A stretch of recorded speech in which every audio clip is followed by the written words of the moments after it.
আজকের যে last part ছিল ঈসা আলাইহিস সালামের যে কিছু অংশ বাকি ছিল সেটার মধ্যে মেইনলি আমি কভার করব যে কয়েকটা পয়েন্ট। আল্লাহ 5টা অঙ্গীকার করছিলেন ওনার সঙ্গে ঈসা আলাইহিস সালামের। আল্লাহ নিজে দিয়েছিল সাহায্যের ব্যাপারে, যে ইহুদিদের কাছ থেকে যখন ঈসা আলাইহিস সালামকে ওনাকে যত রকম টর্চার, যত রকম বিপদে ফেলা হচ্ছিল, ওনার নামে ব্লেম দেওয়া হচ্ছিল, তখন আল্লাহ বললেন যে 5টা অঙ্গীকার করলেন যে যেগুলো যেগুলো আমি অঙ্গীকার করতেছি। কি ছিল সেটা?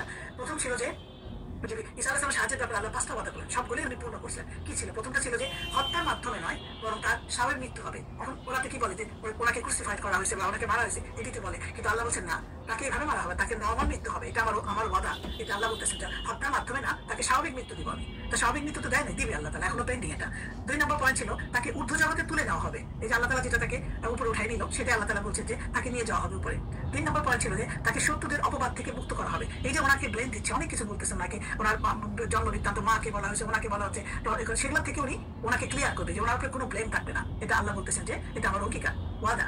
অবিশ্বাসের বিপক্ষে ঈসা অনুসারীদের কিয়ামত অবধি বিজয় রাখা হবে। ঈসা আলাইহিস সালামের যে এই যে অবিশ্বাসী যারা করতেছে, যারা ওনাকে ব্লেম করছে, বিশ্বাস করে নাই, তাদের উপরে ওনাকে সবসময় বিজয় রাখা হবে। ওনার সব জিনিসটা টপে রাখা হবে, যে না, উনি যেটা বলছে ওইটাই ঠিক, ওদের কথা ঠিক না। আর একটা হলো কিয়ামতের দিন সবকিছু চূড়ান্ত ফয়সালা করা হবে। এই যে যা বলা হয়েছে যে ওনাকে ব্লেম দিচ্ছে, আল্লাহ তাআলা এগুলো সব ওই দিন মিটাই দিবে, সবকিছু হিসাব নিকাশ করবে যে কেন বলা হয়েছে, কি ব্যাপারে, কারণটা কি। কারণ এদের তো করা যায়, কারণ এদেরকে আল্লাহ তাআলা দুনিয়াতেই নাজারা দেখায় যে যখনই যেটা চ্যালেঞ্জ করছে, আল্লাহকে বলছে এটা দেখাও, আল্লাহ তো সঙ্গে সঙ্গে এটা দিয়েছে, আমরা এটা খাইতে চাই, আল্লাহ পাঠাই দিয়েছেন, আমাদের এটা দাও, ওইটা দিয়েছেন, যত কিছু বলছে আবদার তো করছে, তারপরও যখন আনি নাই, তখন তো ওদের কোনো সে থাকার কথা না। কিন্তু আল্লাহ তাআলা তারপরে বলছিল আমি ওই দিন ফয়সালা করে দেবো তোমাদের এই ব্যাপারটা। তো এইটা আল্লাহ ছাড়া 5টা। এখন অঙ্গীকার যেটা 5টা অঙ্গীকার যেটা বললো, যে প্রথম যেটা অঙ্গীকার, ইহুদিদের হাতে তার হত্যা হবে না, এটা আল্লাহর ওয়াদা। তো প্রতিষ্ঠিত সময় বলতে আল্লাহ তাআলা তো তুলে নিছেন ওনাকে, উনি তো আবার ফিরে আসবেন, আমরা এটা বিলিভ করি, আমরা জানি যে উনি আবার আসবেন, স্বাভাবিক জীবন হবে, স্বাভাবিক জীবনের পরে ওনার কতগুলো কাজ আল্লাহ তাআলা দিবেন, সেই কাজগুলো ফুলফিল করবেন, তারপর ওনার মৃত্যু হবে স্বাভাবিক পন্থায়, অন্যদের যেমন মৃত্যু হয় সেরকম হবে। মানে এটা কি, মানে কিয়ামতের নিকটতম জমানা হবে, তখন একদম কিয়ামতের কাছাকাছি সময় উনি চলে আসবেন। এবং উনি, আমরা জানি বিভিন্ন হাদিস এটা বলা আছে, কোথায় আসবেন, কিভাবে আসবেন, কোন সময় আসবেন, এটা আমরা বলে ফেলছি আগে। এটা বলা আছে প্রথম অঙ্গীকার। দ্বিতীয় অঙ্গীকারটা কি ছিল? যে ওনাকে উপরে তুলে নেওয়া হবে, এটা তারা দেখাই দিলেন, তুলে দিচ্ছেন না জানি। তৃতীয় অঙ্গীকারটা কি? অঙ্গীকার ছিল যে শত্রুরা যে ওনাকে অপবাদ দিচ্ছে, এটা কি ওনার মুক্ত করা। কারণ এই অঙ্গীকার যেটা অপবাদটা কিভাবে মুক্ত হয়েছে কিছুটা, রাসূলুল্লাহ সাল্লাল্লাহু আলাইহি ওয়াসাল্লাম যখন আসছে দুনিয়াতে, তখন তো এই অপবাদটা উনি করে দিয়েছেন। কারণ উনি কি বলছিলেন? উনি বলছেন যে আমার পরে নবী আসবেন, শেষ নবী হবেন তিনি, ওনার খবর তো দিয়েই গেছেন, সেটা তো ওরা মানে নাই। কিন্তু দেখেন এই যে তারপরে বলছে যা বলতেছে এগুলো বিশ্বাস করে না। কিন্তু এই জিনিসটা যখন আমাদের রাসূলুল্লাহ সাল্লাল্লাহু আলাইহি ওয়াসাল্লাম আসছে, যখন উনি সবাই এগুলোকে আগের বেলায় নেগেটিভিটি সব দূর করে দিয়েছেন, এখন এটাই অপবাদটা ওনার দূর হয়ে যায়। কতগুলো একটা হলো পিতা ছাড়া ওনার জন্ম, তারপর ওনার যত বিস্ময়কর যতগুলো বুঝে যায় সেগুলোকে জাদু বলা, এগুলো বিশ্বাস করে নাই, সবকিছু অভিযোগের পর অভিযোগ ওনার উপরে ছিল।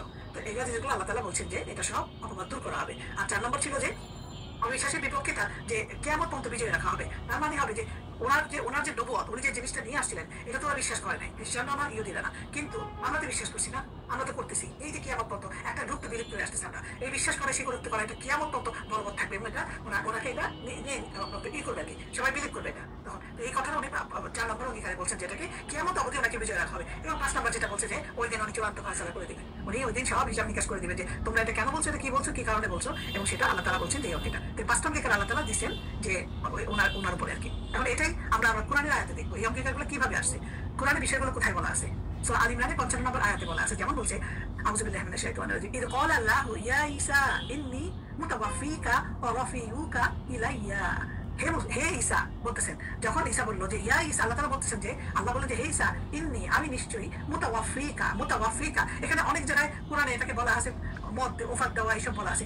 আসলে অ্যাকচুয়ালি ওফাত দেওয়া বা অনেক জায়গায় লোকান্তর লেখা আছে, লোকান্তর বলা। এই মৃত্যু, এখানে মৃত্যু চিন্তা করলে হবে না, এখানে মৃত্যু অর্থটা নিয়ে আসা যাবে না, কারণ ওনার মৃত্যু হয় নাই। এখানে বলতে হবে যে আল্লাহ তাআলা রাফিউকা, আল্লাহ তুলে নেবেন তাকে, ইলাইয়া তার দিকে, এবং মুতাওয়াফিকা যেটা হবে সেটা হবে পরে মৃত্যু দিবেন।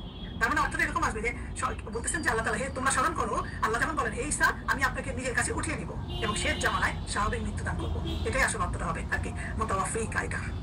তারপরে বলতেছে পরে যে ওয়া মুত্তাহিরুকা মিনাল্লাযিনা কাফারু, এবং তাহারা মানে পবিত্র করা, মুত্তাহিরুকা তোমাকে আমি পবিত্র করব, মিনাল্লাযিনা কাফারু যারা কিনা অবিশ্বাস করে, বা কাফিরদের থেকে তোমাকে পিওর করব, তোমাকে যেটাই বলো পবিত্র করব। আল্লাহ তাআলা বলছেন ওয়া যাইলুল্লাযিনা তাবাউকা, যাইলুল্লাযিনা তাদেরকে কি করবে, তাদেরকে বানাবে। আল্লাহ তাআলা বলছেন যে কাফির থেকে বিজয় করবে, এবং তাদেরকে সবাইকে তারা সবাইকে যাইলুল্লাহ, তাদের সবাই তাবাউকা, এবং তোমাকে কাফিরদের বিজয় করবে, তোমাকে অনুসরণ করবে তোমাকে ফাওকাল্লাযিনা কাফারু, কাফিরদের উপরে তোমাকে আমরা মানে দিব, অথবা সবাই আমার কাছে আসবে, কিন্তু তোমাকে অনুসরণ করবে কাফিরদের উপর, সরি কাফিরদের বিরুদ্ধে বিজয় করে রাখবে, এটাই ধরা যায় অর্থটা। যে ওয়াজাহিদুল্লাযিনা তাবাউকা, তারা তোমাকে অনুসরণ করবে ফাওকাল্লাযিনা কাফারু, কাফিরদের উপরে তোমাদেরকে বিজয় রাখবো, ইলা ইয়াউমিল কিয়ামাত, এবং কিয়ামতের দিন পর্যন্ত।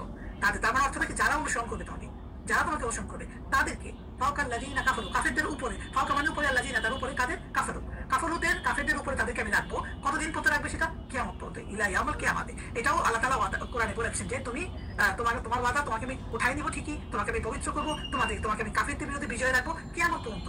তারপরে বলতেছেন আল্লাহ তাআলা যে তুম্মা ইলাইয়া মারজিউকুম, অতঃপর ইলাইয়া, আমার কাছেই মারজিউকুম, সবারই প্রত্যাবর্তন, সবাই আমার কাছে ফিরে আসবে।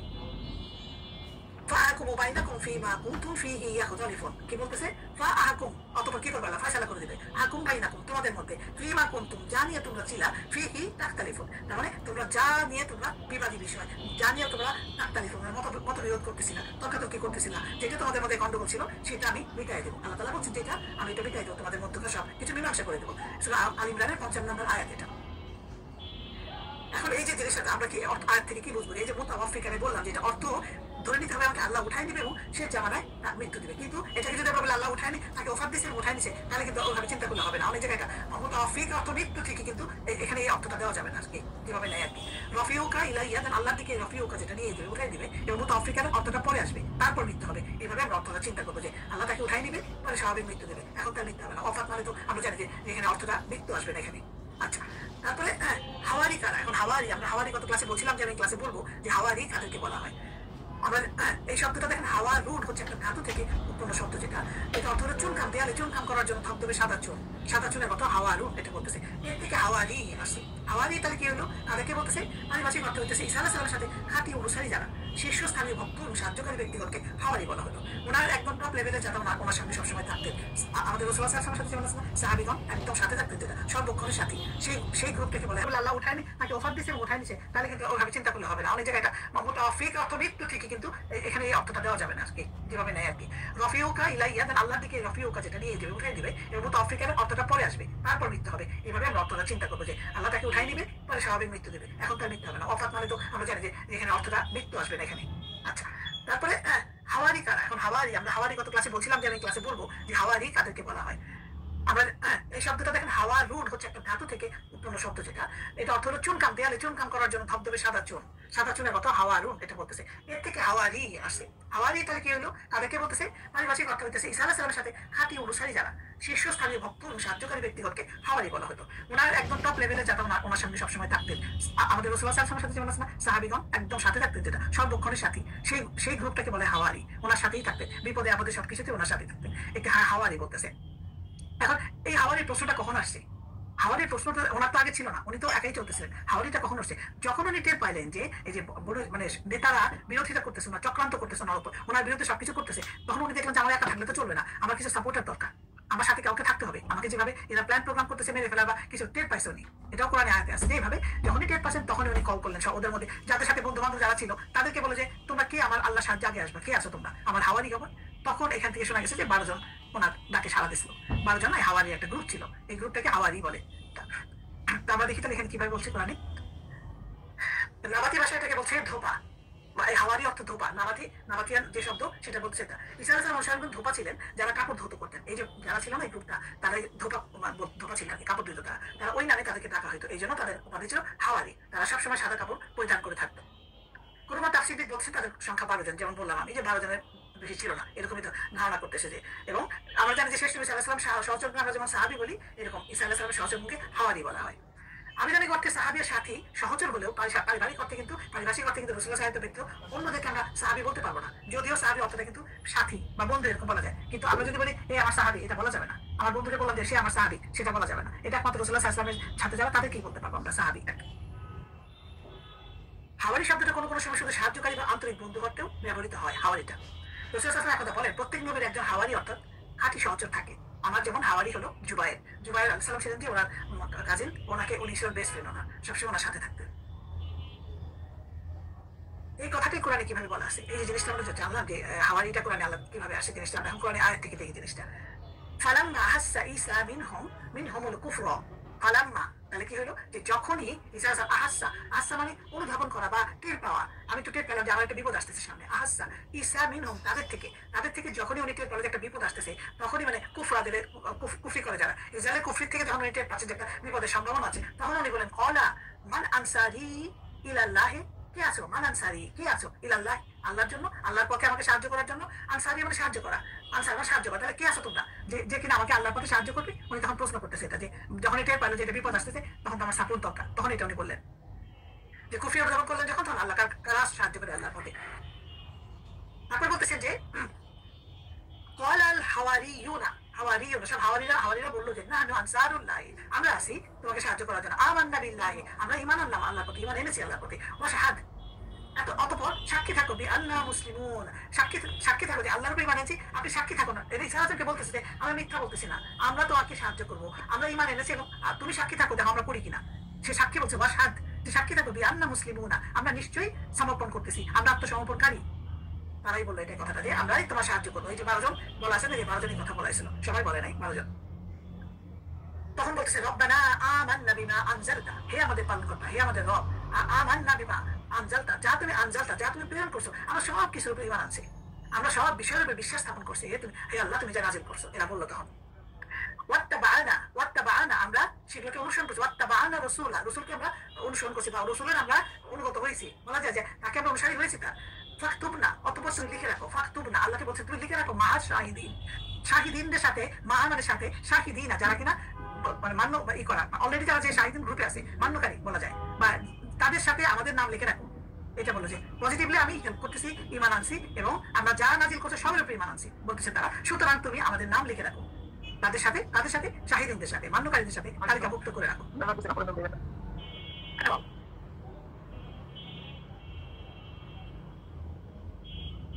তারপরে বলতেছে অন্যটা এই আয়াতটা অন্যভাবে আসে আবার, হে বিশ্বাসীগণ আমি আয়াতটাই নেই, তোমরা আল্লাহ সাহায্যকারী হয়ে যাও। বলতেছে তখন যে তোমরা আল্লাহ সাহায্যকারী, ঈসা আলাইহিস সালাম বলতেছেন আমাদেরকে যে তোমরা আল্লাহ সাহায্যকারী হয়ে যাও। যেমন মরিয়ম তোমার ঈসা হাওয়ারিদের বলেছিল কে আছো আল্লাহর জন্য আমাকে সাহায্যকারী, হাওয়ারিরা বলছিল আমরা আল্লাহ সাহায্যকারী। অতঃপর বনী ইসরায়েলের একটি দল বিশ্বাস স্থাপন করলো এবং অন্য দল প্রত্যাখ্যান করলো, অতঃপর আমরা বিশ্বাসীদের সাহায্য করলাম এবং তাদের শত্রুদের উপরে, ফলে তারা বিজয়ী হলো। সূরা সফের 14 নম্বর আয়াতে এটা অন্যভাবে আসে। আল্লাহ তাআলা বলতেছে যে আল্লাহ সাহায্য হয়ে যাও যেমন তারা করছে, আল্লাহ একটা কোরআনে আয়াতে বলতেছে যেমন তারা হয়েছিল, সুতরাং যারা হবে তাদেরকে সবসময় আল্লাহ তাআলা যেটা রাখবে, আর যারা করে নাই তাদেরকে আল্লাহ দিবে, সেটা আমরা এখানে বলে দিল। এটা এই একটা অন্যভাবে আসে সূরা সফের ভিতরে একই অর্থ দিয়ে। অবশ্যই হাওয়ারিদের এই অনুগত প্রকাশের ক্ষমতা আল্লাহ তাআলা দান করেছিলেন তার বিশেষ অনুগ্রহে। যেমন তিনি বলেন, কি বলেন তিনি বলেন যে ওয়াইদা আওহাইতু ইলাল হাওয়ারিয়িনা, যখন আওহা মানে ওহী করা বা এটাকে মানে মনে মেসেজ দেওয়া, পাঠানো মনের ভিতরে, যে আওহাইতু মনে করে মেসেজ দেওয়া, ওহী করা, এটা আল্লাহ বলছে ইলাল হাওয়ারিয়িনা সমস্ত হাওয়ারিদের দিকে আল্লাহ, যে আন আমিনু বি মানে আমাকে আমার প্রতি ঈমান আনো বি রাসূলি এবং আমার রাসূলের প্রতি। আল্লাহ তাআলা তাদের অন্তরে ওহী দিয়ে দিল যে তোমরা আমার প্রতি ঈমান আনো এবং আমার রাসূলের প্রতি, আমিনু বি ওয়া বি রাসূলি, আমার রাসূলের প্রতি। ক্বালু, তখন তারা বলে আমান্না ওয়াশহাদ, তখন আমরা বলে যে আমরা ঈমান এনেছি, তুমি সাক্ষী থাকো, বিআন্নানা মুসলিমুনা, এবং নিশ্চয়ই আমরা সবাই আত্মসমর্পণকারী। তুমি সাক্ষী থাকো, এটা সূরা মাইদাতে আছে 111 নম্বর আয়াতে, যে হাওয়ারিদেরকে যখন জিজ্ঞেস করলাম জাগ্রত কর, এখানে অর্থ জাগ্রত মানে তার ভিতরে আল্লাহ তাআলা ওহী দিল। তখন তারা বলল যে তুমি আমার প্রতি ঈমান আনো, আমার রাসূলের প্রতি তোমরা ঈমান আনো। তখন তারা বলল যে আমরা বিশ্বাস স্থাপন করলাম এবং আপনি সাক্ষী থাকুন যে আমরা সবাই আত্মসমর্পণকারী। শত্রুদের প্রেরণে অতিষ্ঠ হয়ে ঈসা আলাইহিস সালাম কি করলেন, অনুসারীদের প্রতি উপরোক্ত আহ্বান জানাতে বাধ্য হয়েছিলেন। আগে কিন্তু করেন না উনি, যখন দেখলেন যে উনি এক্সট্রিম পর্যায়ে চলে গেছে, প্ল্যান করা হচ্ছে, ওনাকে হত্যা করা হবে এইসব খবর পাচ্ছিল, রাজা তো লোক লাগাই দেখাই করতেছিল ওনার পিছনে, গ্রুপ পাঠাইতো, তখনই উনি নিজের সাপোর্টের একটা গ্রুপ তৈরি করে ফেলছিলেন এবং সেটা আল্লাহর ইশারাতেই হয়েছে। সাথে সাথে 12 জন ভক্ত অনুসারী তার ডাকে সাড়া দিয়েছিলেন এবং অনুগত্যের শপথ নিয়েছিলেন। এরপরই তারাই ঈসা আলাইহিস সালামের উদ্ধারণের পরে ঈসাই ধর্ম প্রচারের উল্লেখযোগ্য অবদান রাখেন, যদিও পরবর্তীকালে তাদের মধ্যে বহু ভেজাল ঢুকে পড়ে এবং তারা বহু দলে বিভক্ত হয়ে যায়। আমি লাস্ট ক্লাসে বলছিলাম না যে একটা বইয়ের কথা বলছিলাম যে ওইখানে একজনই, এই 12 জনের মধ্যে থেকে একজনের লেখা ছিল এটা, এবং সেইভাবে ওই বইটা ভাবে চলে আসছিল যে জাস্ট কি রাইট না মনে আসছে নামটা, আসলে ওইটা বললাম যে ওই এদের ভিতরে ছিল গ্রুপটা। তারপরে ওইটাও যে ঘুরে ঘুরে কিছুটা চেঞ্জ চলে আসে, বাট মেজরিটি এই সময় কি ঘটছিল ওখানে কিন্তু লেখা আছে, এবং এই বইটা ওরা ব্যান করে দিচ্ছে। খ্রিস্টানে কোনো জায়গায় বইটা পাওয়া যায় না, ওরা সরাই দিয়েছে, কারণ তখনকার পোপ যে এরা তারা তো নিজের মতো করে কাহিনী বানাইছিল, ওই কাহিনীর সাথে এটা মিলতো না, তখন এটাকে সরাই ফেলছিল না। তো এই বই থেকে অনেক কিছু পাওয়া গেছিল, যে আমরা যতটুকু জানি ঈসা আলাইহিস সালামের সম্বন্ধে বা আল্লাহ তাআলা যেরকম ঘটনাগুলো আমাদের জানাইছে কোরআনে, তার অনেক কিছুখানে ছিল ঘটনাগুলো, ডিটেলস না হলেও কিছুটা পার্ট ছিল আর কি বইয়ের মধ্যে।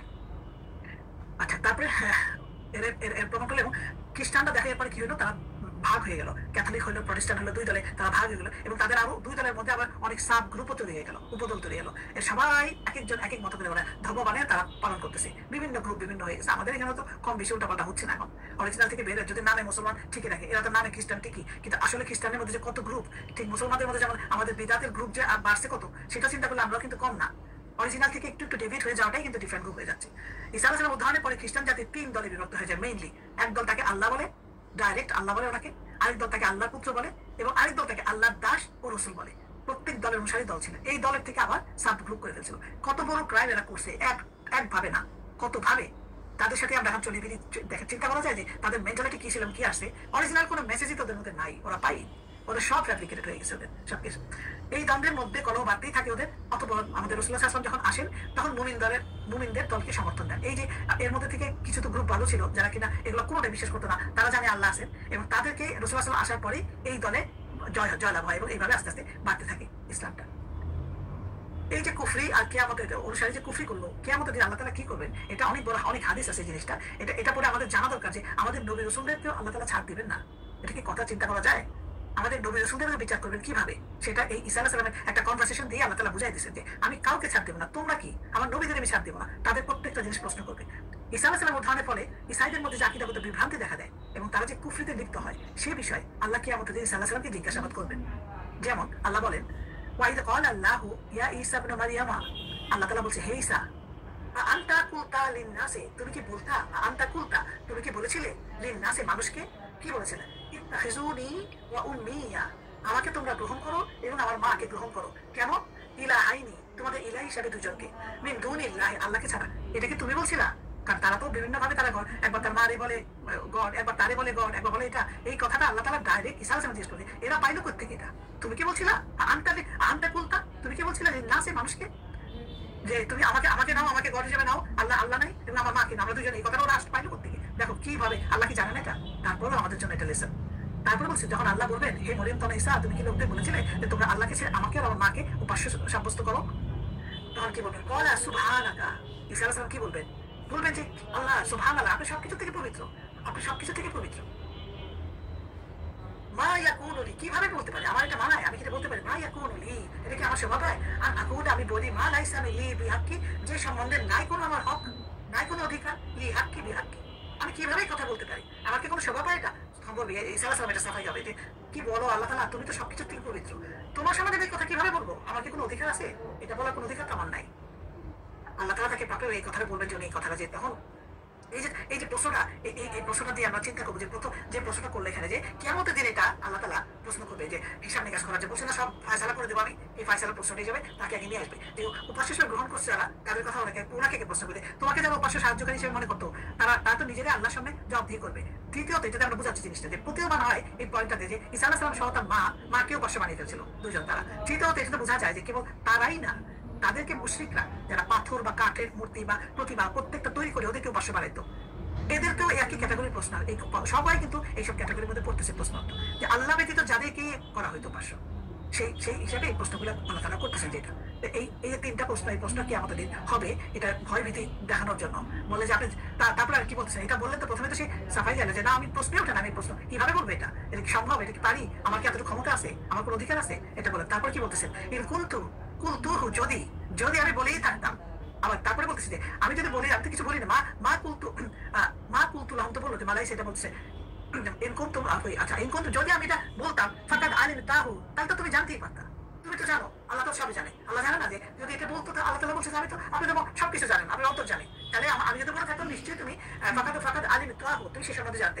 আলামু মা ফি নাফসি, তুমি তো মা ফি নাফসি, আমাদের অন্তর তুমি পড়তে পারো, তুমি জানো আমাদের অন্তরের ভিতরে কি আছে, তুমি সেটা জানো। ওয়ালা আলামু মা ফি নাফসিকা, বাট কিন্তু আমরা জানি না যে তোমার অন্তরে কি আছে। কি সুন্দর রিপ্লাই দিচ্ছে, দেখো, যে আমি যদি বলতামই, তাহলে তুমি জানোই সেটা, তুমি জানো না এটা, তুমি তো আমাদের অন্তর করতে পারো, আমার অন্তরে কি তুমি তো জানো, কিন্তু আমি জানি না কিন্তু তোমার অন্তরে কি আছে। এটা উত্তর দিলেন এরপরে। তারপর বলছে, যদি বলে যায় যে অর্থটা এখানে, ইন্নাকা আনতাল আল্লামুল গুয়ুব, নিশ্চয়ই আপনি অদৃশ্য বিষয় অবগত, আপনি তো সব জানেন। আমার তো সাফাই না গেলেও চলবে, তাও আমি বলতেছি, আমি বলি নাই, কিন্তু যদি বলতাম তুমি অন্তর জানতা, কারণ তুমি সব জানো। সবার সামনে আল্লাহ রোজ কিয়ামতের দিন এই কথা বলে, এই কনভারসেশন আমরা শুনবো ইনশাআল্লাহ। এইটাই এটাই হবে সামনাসামনি করে। এবং এটা কি সহজভাবে বলতেছে? একজন নবীকে প্রশ্ন করা হয়েছে, ঈসা আলাইহিস সালাম, যে কিনা কোনো রকম ভুল ত্রুটি তার নাই, তারপরও তাকে প্রশ্ন করে, তুমি কি বলছিলে এটা? তো সে কি হাত পা কাঁপতে থাকবে? তাহলে আমি তো বলি নাই। তারপর বলে, আমি বললে তো তুমি জানতেই পারতা। তারপরে তুমি সব ব্যাপারে তো জানো এটা। মা কুলতু লাহুম, তখন বলতেছে আমি এটা বলি নাই, মা কুলতু লাহুম, আমি এটা বলি নাই, ইল্লা মা আমারতানি বিহি, শুধুমাত্র যা তুমি আমাকে আদেশ করছো, ইল্লা ব্যতীত মা আমারতানি বিহি, তুমি যা আমাকে আদেশ করছো তাই ব্যতীত আমি কিছু বলি নাই। কি আদেশ করছে? আনি আবুদুল্লাহ, তুমি যে আল্লাহকে, আল্লাহর ইবাদত করো, আল্লাহকে মানে তো আল্লাহ আল্লাহ তুমি ইবাদত করো, যে আল্লাহকে মানো, এটা দাসত্ব করো, আল্লাহ দাসত্ব করো। ইয়াবুদুল্লাহ রাব্বি ওয়া রাব্বুকুম, সে আমাদের রব এবং তোমাদের রব। আল্লাহর ইবাদত করো, তিনি আমাদের রব, তোমাদের রব। এটাই আমি বলছি ওদেরকে, এছাড়া কিছুই বলি নাই। মা কুলতু লাহুম, তাদেরকে আমি কিছুই বলি নাই, শুধুমাত্র যা বলতে বলছেন আপনি, শুধুমাত্র সেই কথাটাই বলছি। সেই কথাটা কি? যে তোমরা আল্লাহ দাসত্ব করো, তিনি আমারও রব, তোমাদের রব। আমি এটাই বলছি ওদেরকে। কিন্তু ওরা তো এটা মানে নাই, ওরা তো টুইস্ট করছে। ওরা সেই টুইস্ট করে কত কি করে নিয়ে আসছে, কারে রব বানায়, কারে এর খোদা বানায়, ওরে খোদা বানায়, এর মেয়ে বানায়, আল্লাহ মেয়ে, কত কিছু করছে না? এটা কি উনি বলছেন? তো বলে আমি শুধু এই কথাটাই বলছি যে আমারও রব, তোমাদের রব, আর এর বাইরে আমি কিছু বলিনি। উনি ওনার সাথে কাছে পুরো অর্থটা এমন সুন্দরভাবে বলে দিচ্ছেন, যেখানে যে আপনি সবই জানেন। তারপরে বললাম যে যদি বলতামই তো জানতেন, আপনি তো সবই জানেন, আপনি ভিতরে খবর জানেন, আপনি কত মহৎ প্রশংসাও করে দিচ্ছেন সাথে, যে আপনি তো গরিব অর্থ গায়েব জানেন, আপনি সব দিক দিয়ে পবিত্র, সবকিছু। আমি যদি বলতাম আপনি টের পাতেন, কিন্তু তারপরেও আমি বলতেছি যে আমি বলি নাই, শুধুমাত্র বলছি যেটা আপনি বলতে বলছেন। কি বলতে বলছেন? যে তোমরা আমার ইবাদত করো এবং আল্লাহর ইবাদত করো, তিনি আমার রব, তোমাদের রব।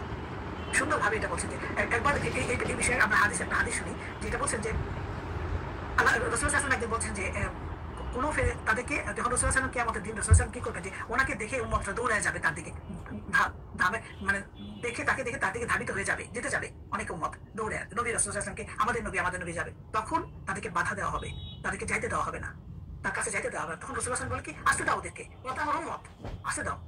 তখন ফেরেশতাগণ বলবে, আপনি জানেন না ওরা আপনার পরে, আপনার মৃত্যুর পরে, আপনার দিনের মধ্যে কি কি বিদআত নিয়ে আসছিল।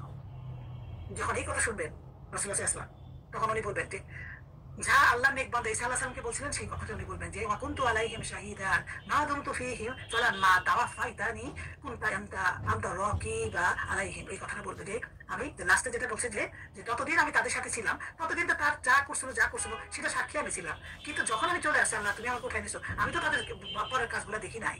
আর তখন রাসূলুল্লাহ সাল্লাল্লাহু আলাইহি ওয়াসাল্লাম বলবেন যে তাই নাকি, ঘটনা ঘটছে, আমি আসার পরে এগুলো হয়েছে। আল্লাহকে তখন বলে, আল্লাহ আমি যতদিন ওদের সাথে ছিলাম তখন তো এগুলো ওরা করে নাই, বাট আমি চলে আসার পরে এগুলো করছে, তখন তো আমি দেখি না ওদের ব্যাপারটা। এরপরের আয়াতটা দেখো, কত সুন্দর আয়াত। এই কথা বললাম যে কুনতু আলাইহিম শাহীদান মা দুমতু ফীহিম, যে তখন বললো যে যদি মানে আমি বলতে যে আমি তাদের মধ্যে যতদিন ছিলাম, শাহীদান মা দুমতু ফীহিম, যতদিন তাদের সাথে ছিলাম ততদিন আমি দেখি না এগুলা। ফালাম্মা তাওয়াফাইতানি, যখন আমি চলে আসছি বা উঠাই নিয়েছেন আমাকে, বা মৃত্যু হয়েছে, কুনতা আনতা রাকিবা, তখন আমি আপনার দায়িত্বে চলে আসছি। ওয়া আনতা আলা কুল্লি শাইইন শাহীদ, এবং আপনি তখনই তাদের ব্যাপারে আপনি দেখছেন, আমি তো দেখি নাই কিছু। আপনি আমার তত্ত্বাবধায়ক হয়ে গেছেন, আমাকে চলে পড়ে, আমার দায়িত্ব তো আপনি নিশ্চিত, কিন্তু ওদের ব্যাপারে আমি কিছু জানি না। মাইদাতে আছে সূরা এই নাম্বারে। তারপরে আরেকটা দেখেন, এটা হচ্ছে ইন তুআযিবহুম ফাইন্নাহুম ইবাদুক ওয়া ইন তাগফির লাহুম ফাইন্নাকা আনতাল আজিজুল হাকীম। এত সুন্দর লাগে এই আয়াতটা আমার যখন করি আমি। এবার আয়াতটা করতে গেলে চোখে পানি চলে আসে। রাসূলুল্লাহ সাল্লাল্লাহু আলাইহি ওয়াসাল্লাম একদিন সারা রাত এই আয়াত দিয়ে নামাজ পড়ছেন, শুধুমাত্র এই একটা আয়াত, ইন তুআযিবহুম ফাইন্নাহুম ইবাদুক। কি বলতেছে? এটা নিয়ে অনেকে যখন সাহাবীরা প্রশ্ন করলো, আবু বকর রাদিয়াল্লাহু আনহু প্রশ্ন করলেন, ইয়া রাসূলুল্লাহ, আপনি একটা আয়াত দিয়ে সারা রাত কাটাইলেন, কি করলেন, কি করছেন? কি বলছে? ইনতু আযিবহুম, যদি আপনি তাদেরকে শাস্তি দেন, ফাইন্নাহুম, আপনি তো ইবাদুক, আপনি তারা তো আপনার দাস, আপনি দিতেই পারেন শাস্তি। ইনতু আযিবহুম ফাইন্নাহুম ইবাদুক, আপনি দিতেই পারেন তাদের শাস্তি, তারা তো আপনার দাস। কিন্তু ওয়া ইন তাগফির লাহুম, যদি আপনি ক্ষমা করে দেন, ফাইন্নাকা আনতাল আজিজুল হাকীম, যদি আপনি ক্ষমা করে দেন, আপনি তো পরাক্রান্ত মহাবিজ্ঞ। কি সুন্দর ভাবে আরেকটা বলছেন যে শাস্তিটা দেওয়ার অধিকার আপনার আছেই, কারণ আমরা তো আপনার বান্দা, আমরা দাস, আপনি দিতে পারেন। কিন্তু যদি আপনি তাদের ক্ষমা করেন, আপনার উপরে কেউ আছে ক্ষমা করেন নাই। এই আয়াতটা দিয়ে উনি সারা রাত নামাজ পড়ছেন, এবং এটা তখন বলছেন যে কেন আপনি এত করতেছেন। তখন উনি বলছেন যে বারবার এই আয়াতটা তেলাওয়াত করতে থাকছে সারা রাত পরে, তখন ফজর হয়ে যায়। তখন সাহাবী বলছেন, আবু বকর রাদিয়াল্লাহু আনহু, যে আপনি যদি কি বললেন? তখন বললেন যে রাসূলুল্লাহ সাল্লাল্লাহু আলাইহি ওয়াসাল্লাম বললেন যে আমি আমার উম্মতের শাফায়াতের জন্য দোয়া করছি, আশা করি তিনি তা আমাকে দেবেন, কেউ শিরক না করলে তা পাবে ইনশাআল্লাহ। চিন্তা করেন, আমাদেরকে দেখে নাই কোনোদিন। এই রাসূলুল্লাহ আমাদের জন্য এই দোয়া করে গেছেন, আর আমরা কি পথে চলি জীবন, এটা আমরা কেউ জানি না। তিনি কি করতেন, কি খাইতেন, কি চলতেন, এটা আমরা জানি না। আমাদের অধিকার একটু নাই যে ওনার সম্বন্ধে জানি। উনি আমাদের জন্য দোয়া করে গেছেন যে আমরা এই পথে এই যখন জানছেন যে এইসব হবে, আমরা এরপর এই বিধানগুলো আসতেছি আমাদের সামনে, উনি আগের থেকে অ্যাডভান্স আল্লাহর কাছে আমাদের জন্য দোয়া করছেন, জানেন আপনি তো ক্ষমাকারী, আপনার উপরে কেউ নেই, আপনি ক্ষমা করে দিয়ে আমার বান্দাদের। তখন বলবে এই আয়াতটা বলছে, একটা হাদিস আছে না, যেমন হাসরের মাঠে সবাইকে একত্র করা হবে, তখন বাম দিকের দিকে লোকদেরকে জাহান্নামের দিকে নিয়ে যাবে, আরেকটা হাদিস এটাই। তখন বলবে ঈসা আলাইহিস সালামের কথা বলবে, তুমি যদি তাদের শাস্তি দাও, যখন দেখবে যে লোক নিয়ে যাচ্ছে জাহান্নামের পথে, তখন বলবে তুমি যদি তাদের শাস্তি দাও, তবে তারা তো তোমারই বান্দা, আর যদি তুমি তাদের ক্ষমা করো, তুমি তো পরাক্রমশীল প্রজ্ঞাময়। তখন তিনি বলবেন এটা। বুখারীতে, মুসলিমের সব জায়গায় হাদিসটা পাওয়া যাবে।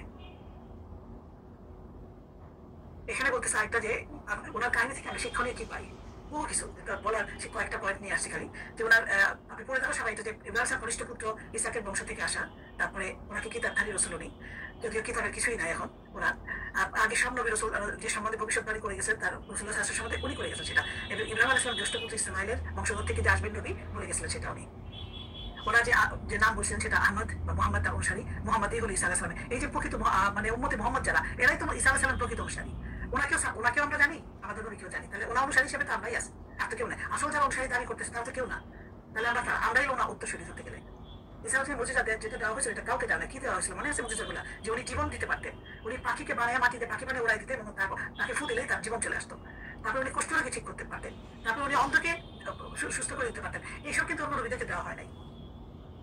যারা নিঃস্বার্থভাবে সমাজে কাজ করেন, পরকালীন মঙ্গলের পথ প্রদর্শন করেন, স্বার্থপর দুনিয়া পূজারী সমাজ নেতারা তাদের শত্রু হয়, এটাও জানি, পদে পদে বাধা দেয়, কিন্তু সাথে সাথে একদম নিঃস্বার্থ লোকও কিন্তু তারা পেয়ে যায়, যেমন ঈসা আলাইহিস সালাম পেয়েছিলেন। একমাত্র আমরা দেখে নিব পয়েন্টগুলা, যে এখানে এটা পড়বো আমি সবগুলো, ওনার টোটাল যে যা যা হয়েছে এখানে আমি পয়েন্টগুলো নিয়ে আসছি, যে কি করা হয়েছে। না সম্বন্ধে ভূমিষ্ঠ হয়ে কথা বলে, 23 বছর বয়সে নবুয়ত হয়, তারপরে ইনজিল কিতাব অবতীর্ণ হয়, আল্লাহ তাকে বেশ কয়েকটি মুরিদ দান করে, এগুলো সব পয়েন্টগুলো দেখে নিলে টুকে নিলে হবে, সবাই নোট করে। তারপর আরো আছে,